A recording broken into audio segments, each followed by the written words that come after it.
নমস্কার বন্ধুরা, অপর্ণাস কিচেনে আপনাদের সবাইকে স্বাগত। আজকে আমি আবারও হাজির হয়েছি আরও একটা নতুন রেসিপি নিয়ে। অনুষ্ঠান বাড়ির খাসির মাংস।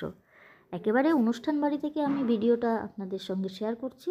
তাহলে চলুন রেসিপিটা দেখে নিই।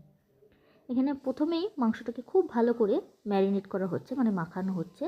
যেখানে মাংসের সঙ্গে দেওয়া হয়েছে হলুদ, লবণ, গোটা পেঁয়াজ কুচি, রসুন থেতো করা, তেজপাতা, সামান্য পরিমাণ রসুন এখানে বেটে দিয়েছে টমেটো আর সামান্য পরিমাণ চিনি। এবারে দিয়ে দিচ্ছে লঙ্কা গুঁড়ো। পুরো মশলাটাই কিন্তু একেবারে পেস্ট হয়নি, গোটা গোটা মশলা এখানে ব্যবহার হয়েছে। কড়াইতে সর্ষের তেল দিয়ে দেওয়া হয়েছে, শুকনো লঙ্কা, তেজপাতা এবং কয়েক টুকরো একেবারে সামান্য দিয়ে দেওয়া হলো জিরে এবং সাদা এলাচ আর দারচিনি। এগুলোকে হালকা ফ্রাই হয়ে গেলেই আবারও থেতো করা কিছু রসুন এখানে দিয়ে দেওয়া হলো।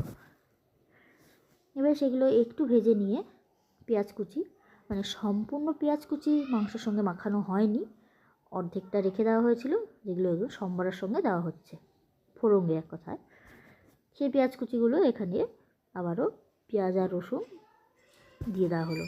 সেগুলোকেও কিছুক্ষণ ধরে ফ্রাই করে নিচ্ছে, যতক্ষণ না কালারটা একটু চেঞ্জ হয়ে যাচ্ছে। তেলটা একটু বেশি হিট হয়ে গেছিলো, জন্য একটু কমিয়ে দেওয়া হলো। সম্পূর্ণ রান্নাটাই কিন্তু এখানে সর্ষের তেলে করেছে, আমি দেখছি প্রথম থেকেই। তারপর মাংসগুলো এখানে দিয়ে দিল। এখানে সমস্ত মশলা কিন্তু একবারে দেওয়া হয়েছে। আদা, পেঁয়াজ, রসুন, লঙ্কা বাটা, তেজপাতা, টমেটো, চিনি, সমস্ত মশলা কিন্তু একসঙ্গে দিয়ে মাখিয়ে নেওয়া হয়েছে। কয়েক পিস কাঁচা লঙ্কাও এখানে দেওয়া হয়েছে। সমস্ত গোটা মশলা, পেস্ট মশলার কোনো এখানে দরকার নেই, শুধু সামান্য পরিমাণ রসুন এখানে একটু বেটে দেওয়া হয়েছে, বাদবাকিটা গোটাই ব্যবহার করা হয়েছে। সমস্ত অনুষ্ঠান বাড়িতে কিন্তু এভাবেই মাংসটা রান্না হয়। এমনকি চিনিটাও এখানে আগেই ব্যবহার করা হয়ে গেছে। এবারে মাংসে যে তেলগুলো থাকে সেগুলো গরম জলে হলুদ দিয়ে এখানে ভিজিয়ে রাখা হলো এবং মাংসটা মিডিয়াম আছে বারবার করে নেড়ে দেওয়া হচ্ছে এবং ঢাকা দিয়ে দেওয়া হচ্ছে মাংসটাকে সেদ্ধ করার জন্য। এখানে কোনো রকম এক্সট্রা কিছু ব্যবহার হয়নি মাংস সেদ্ধ করার জন্য, ডাইরেক্টলি উনুনেই সেদ্ধ হচ্ছে। আমি যতটা পেরেছি ততটা আপনাদের সঙ্গে শেয়ার করার চেষ্টা করেছি। আপনারা দেখলে অবশ্যই বুঝতে পারবেন অনুষ্ঠান বাড়িতে কীভাবে মাংস রান্না হয়। এবার এখানে আরও একটু লঙ্কা গুঁড়ো ব্যবহার করছে। ঝালের পরিমাণটা হয়তো একটু কম মনে হয়েছে, যার জন্য এখানে 4 কিলো মাংস রান্না করা হয়েছে, একটু লবণও এখানে দিয়ে দেওয়া হলো। এখানে 1 কিলো মাংসের জন্য 250 গ্রাম পেঁয়াজ ব্যবহার করা হয়েছে এবং ব্যবহার করেছি 150 গ্রামের মতো রসুন। আরও একবার বলছি, 1 কিলো মাংসের জন্য 250 গ্রাম পেঁয়াজ ব্যবহার হয়েছে এবং 150 গ্রামের সামান্য একটু কম রসুন এখানে ব্যবহার হয়েছে। এবারে সেম বারবার একই প্রসেসে মাংসটাকে ঢাকা দিচ্ছে এবং একটু বারবার করে নাড়িয়ে দেওয়া হচ্ছে যাতে নিচের দিকে লেগে না যায়। এভাবে কষাতে কষাতে মাংসগুলো কিন্তু সেদ্ধ করানো হচ্ছে। আর মাংসটাও বেশ সুন্দর একটা অসাধারণ গন্ধ বেরিয়েছে, মনে হচ্ছে যে এখনই মাংসগুলো খেয়ে নিই। কালারটাও একেবারে অসাধারণ এসছে, দেখতেই পাচ্ছেন খুব সুন্দর কালার আর অসাধারণ গন্ধ বেরিয়েছে।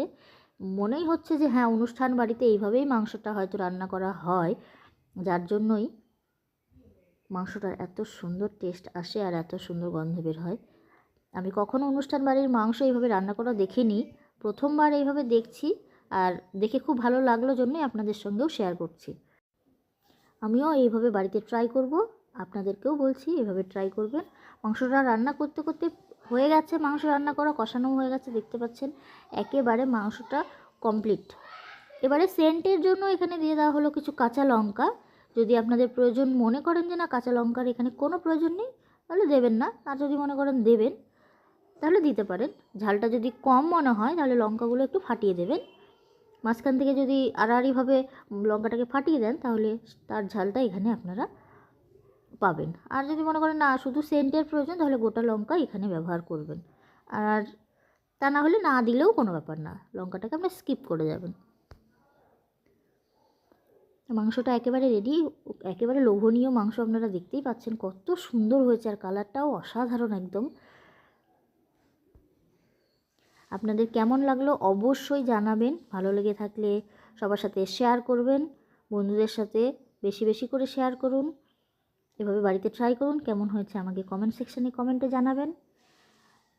হয়ে যাওয়ার কিছুক্ষণ আগে দিয়ে দিল সেই ভিজিয়ে রাখা তেলগুলো, যেগুলো গরম জলে হলুদ দিয়ে ভিজিয়ে রাখা ছিল। এটা দিয়েও আবার কয়েক মিনিট নাড়াচাড়া করা হবে, তারপরে সামান্য জল ব্যবহার করা হবে। অবশ্যই এই সময় আপনাকে মনে রাখতে হবে যে হিটটা একেবারে লো ফ্লেমে থাকবে, কারণ মাংসটা প্রায় হয়েই গেছে, আর 2-4-5 মিনিটের মধ্যে আমার মাংসটাতে জল পড়ে যাবে।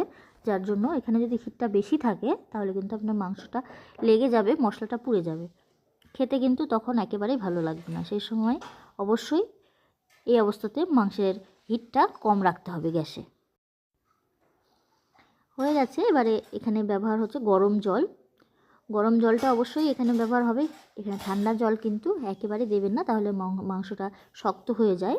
পরিমাণ হিসাবে এখানে গরম জল ব্যবহার করা হচ্ছে, যতটুকু প্রয়োজন ঠিক ততটাই। আমারও দেখে বেশ ভালো লাগছিল, তাই আমিও একটু নাড়িয়ে দিচ্ছি। বেশ ভালোই লাগছে, মনে হচ্ছে যে মাংসটা আমিও রান্না করি, তার জন্য একটু নাড়িয়ে দিলাম। আর এখানে একটু গরম মশলাটাও আমি দিয়ে দিলাম। এরা একেবারে গরম মশলা আলাদাভাবে তৈরি করেছে, মশলার সেন্টটা কিন্তু অসাধারণ। এই মশলাটার রেসিপি আমি নিয়ে নিয়েছি, যদি আপনারা মনে করেন রেসিপিটা দেখতে চান তাহলে অবশ্যই আমাকে জানান, আমি এই রেসিপিটা আপনাদের সঙ্গে শেয়ার করব খুব তাড়াতাড়ি। কমেন্ট সেকশানে অবশ্যই কমেন্টে জানাবেন। আর আবারও বলছি, ভিডিওটা ভালো লেগে থাকলে লাইক শেয়ার কমেন্ট করুন, নতুন বন্ধু হয়ে থাকলে চ্যানেলটাকে সাবস্ক্রাইব করুন আরও নতুন নতুন ভিডিও বা রেসিপি পাওয়ার জন্য। আপনাদের সবাইকে অনেক অনেক ধন্যবাদ আমার এই ভিডিওটা দেখার জন্য। রেসিপিটা ভালো লেগে থাকলে লাইক শেয়ার কমেন্ট অবশ্যই করুন। ধন্যবাদ আপনাদের সবাইকে, আপনারা ভালো থাকবেন, সুস্থ থাকবেন। আবারও দেখা হবে অন্য কোনো রেসিপি নিয়ে।